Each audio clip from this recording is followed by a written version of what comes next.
Student, आज हम start कर रहे हैं क्लास 8 संस्कृत चैप्टर 9 नवम पाठ वसंतोत्सव। वसंत का उत्सव आप सबको मालूम है कि वसंत उत्सव किस प्रकार से मनाया जाता है। बसंत पंचमी जो आती है उस समय हम बसंत का उत्सव मनाते हैं। बसंत पंचमी पर क्या किया जाता है? सरस्वती का पूजन किया जाता है।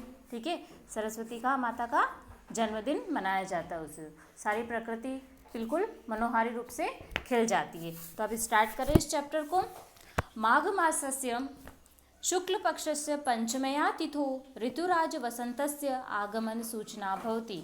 माघ महीने के शुक्ल पक्ष की पंचमी तिथि को ऋतुराज वसंत के आगमन की सूचना होती है। बसंत पंचमी श्री पंचमी नामना अपि ज्ञायते। बसंत पंचमी को श्री पंचमी भी इस नाम से भी जानते हैं।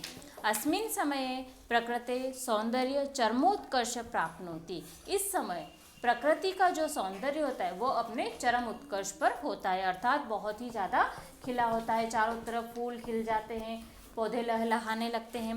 सर्वत्र रमणीयतायां दर्शनम भवति। चारों तरफ देखने लायक स्थान बन जाते हैं। वृक्षेषु नूतन किसल रागय राजते। वृक्षों पर नूतन किसल राग होते हैं। नूतन किसल राग मतलब जो नवीन पत्ते होते हैं वह क्या होते हैं? शोभा देते हैं, नए नए कोपल खिल जाते हैं। क्षेत्रेषु सर्व पुष्पाणाम सुषमा प्रीतिमा च मनोहारिणी दृश्यते। पूरे क्षेत्र में सभी जगह क्या हो जाता है? पुष्पों से आच्छादित हो जाते हैं। वृक्ष जो होते हैं चारों तरफ पेड़ पौधों से जो होते हैं वह वृक्ष फूलों से आकर्षित होते हैं और मनोहारी लगते हैं। आम्रेशु मंजरी परित भ्रमंत भ्रमरा दृश्यन्ते। आमों की जो मंजरी होती है, आमों के जो छोटे छोटे कोपल होते हैं, जो बारीक बारीक मंजरियाँ आ जाती है तो उन पर क्या होता है? चारों तरफ भंवरे गुंजन करते हुए दिखाई देते हैं। कोकिलानां मधुर स्वरम चित्तम आकर्षन्ति। कोयल का मधुर स्वर मन को आकर्षित करता है। कितना अच्छा लगता है कोयल की कुहू कुहू। कैसे बोलती है कोयल? कुहू। वसंत पंचमी समय सर्वत्र रमणीय दर्शनम भवति। वसंत पंचमी के समय, वसंत के समय सभी जगह देखने लायक स्थान हो जाते हैं। ऐसे समय में लोग कितना घूमने फिरने के लिए जाते हैं, इधर उधर स्थान देखने लायक बनते हैं। वसंतोत्सवे शीतल कालस्य अनंतर परंपराया सौंदर्यस्य पूजन क्रियते। बसंत के उत्सव जो होता है, शीतल काल अर्थात जो ठंड का मौसम होता है उसके बीच में ये जो क्या है? सौंदर्य पूजन किया जाता है। सौंदर्य पूजन का अर्थ होता है कि मतलब जो अपना जो समय होता है उस समय बहुत ही सुंदरता प्रकृति खिल जाती है। विविधे पुष्पे नवाने फले च ऋतुराज वसंतस्य स्वागतम भवति। अनेक प्रकार के पुष्प और नवीन फूलों से ऋतुराज वसंत का स्वागत होता है। एष उत्सव सौंदर्यस्य रमणीयतायां पुष्पाणां किसलगायां मधुरानुगमनस्य च उत्सवं भवति। इस उत्सव की सुंदरता और रमणीयता पुष्पों से और नवीन कोपल और उनके मधुर गान से ही उत्सव का मनाया जाता है। वसंतोत्सवस्य द्वितीय पक्ष अधिक महनीय अस्ति। वसंत उत्सव का जो दूसरा पक्ष होता है वह बहुत ही महत्वपूर्ण होता है। भारते वसंत वेलायां भगवत्या सरस्वत्या आराधनया अपि परंपरा विद्यते।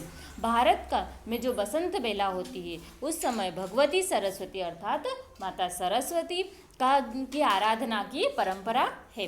वसंत पंचमी ज्ञानस्य उपासनायाम आराधनायाम च उत्सव भवति। वसंत पंचमी ज्ञान की उपासना और आराधना का पर्व है। प्राचीन काले वसंत पंचम्या ज्ञानगत्य स्वरूपः सरस्वती जना पूजन्ति स्म। क्या करते हैं? वसंत पंचमी के दिन, प्राचीन काल से ही क्या होता है? वसंत पंचमी पर ज्ञान की स्वरूप सरस्वती का लोग पूजन करते हैं। हम लोग भी करते हैं सरस्वती माता का पूजन। अधुना अपि संपूर्ण देशे आध्यात्मिक जिज्ञासाया अस्मिन् दिने जना ज्ञानस्य अधिष्ठात्री शारदां पूजयन्ति। आज के समय भी संपूर्ण देश में आध्यात्मिक चिकित्सा को जानने वाले लोग इस दिन ज्ञान की देवी अधिष्ठात्री देवी माँ सरस्वती का पूजन करते हैं। वसंतोत्सव वस्तुतः सांस्कृतिक उत्सव अस्ति। वसंत उत्सव का मूल रूप से सांस्कृतिक उत्सव है। महाभारते पुराणेष्वनि भी वसंतोत्सव सरस्वत्या उपासनायाम उत्सव रूपेण दर्शित। महाभारत और पुराणों में भी वसंत के उत्सव को सरस्वती की उपासना का उत्सव के रूप में दर्शित किया, अर्थात उसको उत्सव के रूप में बताया है। वसंत पंचम्या आगम विद्विधा महाशक्त्या सरस्वत्या वार्षिक पूजनया विधान भवति। वसंत पंचमी के आगमन पर क्या होता है, वसंत पंचमी के आगमन पर शास्त्र विधि से महाशक्ति सरस्वती की वार्षिक पूजा का विधान है। मतलब शास्त्रों के अनुसार ही महाशक्ति माना जाता है। सरस्वती को, ज्ञान की देवी को भी एक महाशक्ति का रूप माना जाता है, तो वो उनकी शास्त्रों के अनुसार पूजा का विधान है। विशेषतः उत्तर भारते, बिहार प्रांते, बंगाल प्रांते तथा काश्मीर देशे सरस्वती पूजनम बहुमान्यम अस्ति। विशेषकर उत्तर भारत में, बिहार प्रांत में और बंगाल प्रांत और कश्मीर प्रदेश में सरस्वती पूजन की बहुत अधिक मान्यता है। दक्षिणे तमिलनाडु क्षेत्रे अपि एतस्य महत्वं विद्यते। दक्षिण में तमिलनाडु क्षेत्र में इसकी बहुत अधिक महत्व है।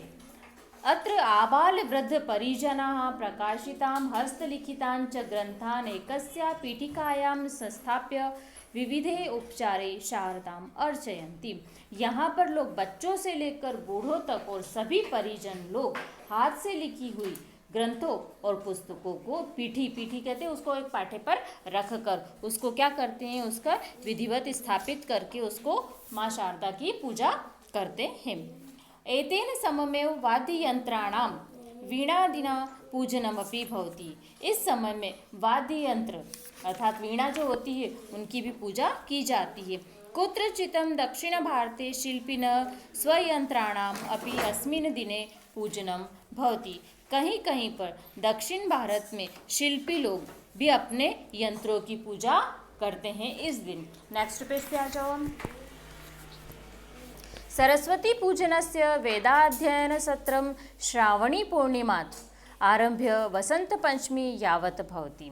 सरस्वती के पूजन पर वेदों का अध्ययन और सत्र जो होता है वह कहाँ से प्रारंभ माना जाता है, श्रावणी पूर्णिमा के समय से उसको आरंभ माना जाता है। यह वसंत पंचमी तक होता है, अर्थात सरस्वती का पूजन जो श्रावण की पूर्णिमा आती है तब से लेकर तो वसंत पंचमी तक ये पूरा समय जो वसंत उत्सव के नाम से ही माना जाता है। सरस्वती पूजयित्वा ऋतु परिवर्तन आरंभे और जीवने हर्ष उल्लास सौंदर्य श्रृंगार च कामयितुं वसंतस्य कामदेव अपि पूजनम परंपरायां भवति। सरस्वती पूजन पर ऋतु परिवर्तन का आरंभ हो जाता है। जैसे सरस्वती पूजन होता है तो इसके बाद क्या होता है, बसंत ऋतु के बाद क्या होता है, ऋतु परिवर्तन स्टार्ट हो जाए। उसके बाद धीरे धीरे थोड़ी थोड़ी गर्मी आने लग जाती है। फरवरी मंथ के बाद में थोड़ा थोड़ा गर्मी का मौसम आने जाता है। तो उसका जब ऋतु परिवर्तन होता है तो हर्ष और उल्लास होता है। सौंदर्य और श्रृंगार की जो पूजन करते हैं, सौंदर्य और श्रृंगार के देवता किसे माना जाता है, कामदेव जो होते हैं, तो उनकी कामना के लिए कामदेव की भी पूजा की जाती है, उनकी भी परंपरा है। वस्तुतः भारतीय परंपरायां वसंतोत्सव सौंदर्य उल्लास्य ज्ञानस्य उपासनायां च उत्सव। इसीलिए भारतीय परंपरा में वसंत का जो उत्सव है वह सुंदरता, उल्लास और ज्ञान की उपासना का उत्सव माना जाता है।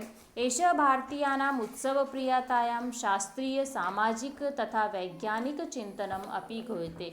इसीलिए भारतीय लोग जो हैं वह उत्सव प्रिय माने जाते हैं, अर्थात उत्सव प्रिय। हम लोगों को त्यौहार मनाना कितना पसंद आता है, सभी को त्यौहार मनाना बहुत अच्छा लगता है। नए नए फेस्टिवल आ जाएं तो बस मज़ा आ जाता है। तो भारतीयों को उत्सव प्रिय और शास्त्रीय और सामाजिक और वैज्ञानिक चिंतन जो होता है घोतक होता है। अर्थात भारतीय लोग